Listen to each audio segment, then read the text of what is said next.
city tonight. You know, when it comes to healing the wounds and repairing its image, Ferguson, Missouri can learn a lot from Cincinnati. Our city has come a long way since the race riots 13 summers ago. WLWT News 5's Curtis Fuller spoke with some of the key players who helped pave Cincinnati's road to resilience. Curtis. Well, Mike and Cherie, this summer is a perfect example of the turnaround here in the Queen City. Cancel the national convention at the Urban League. That happened 13 years ago. The Jazz Festival also moved to Detroit, but this summer we saw them both lighting up downtown. Part of the reflection tonight from a lot of folks, along with that moment of silence for Ferguson. I mean, they just got too much power, and it's going to their heads. And the problem is they got deadly power, and they have the right to use deadly power, and they misuse that right. That from Reverend Damon Lynch III as he spoke to a crowd outside his church. They used this time to talk about the situation in Ferguson and join 90 other cities in a moment of silence.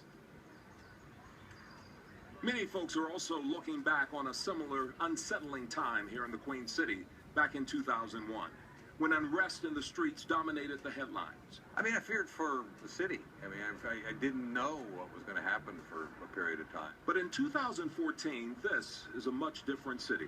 Charlie Lucan was mayor back in 2001. He knows how far this city has come. I think that collaborative and some of the things that people did at that time kind of set a path for progress. And many people walked the path and still do. Reverend Lynch was one of the people on that path. Something that we can be proud of. It was a long, hard fight. It didn't come easy. And so we do have a model, and we've shared it with Cleveland, we've shared it with New York, and our goal is to share it with St. Louis and Ferguson.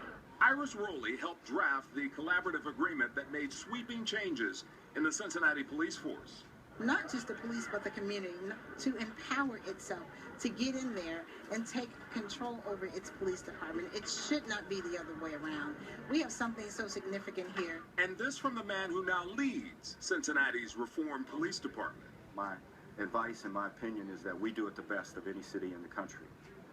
And I know that to be true because all the chiefs after the conferences want to get me in the corner and ask me how did Cincinnati recover from 2001 into the world-class police department that it is now. You know, it was interesting talking to all these folks who were involved back then. Former Mayor Lucan said it was because a lot of people of goodwill really pulled together. He also called what happened back in 2001 the hardest thing in his professional career.